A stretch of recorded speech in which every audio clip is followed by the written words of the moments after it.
పేద మనసుకి పెళ్ళంటే అతిథులెవ్వరు రారమ్మా.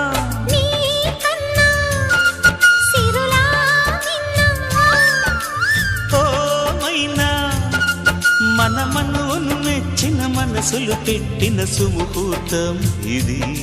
మధువై రానా మరి కిలకిల నవ్వే కోయిల కోసం వచ్చింది మధుమాసం. మిలమిల మెరిసే చంద్రుడి కోసం తెర తీసెను సాయంత్రం. జోలగా లాలించగా నీ నీడ దొరికింది. కమ్మగా కలలీయగా నీ తోడు నాకుంది. ఎదవిల్లును వంచిన వాడే నీ రాముడు అన్నది మనసే. కుడి తలుపులు తీయక ముందే వరమిచ్చెను దేవత ఎదురై.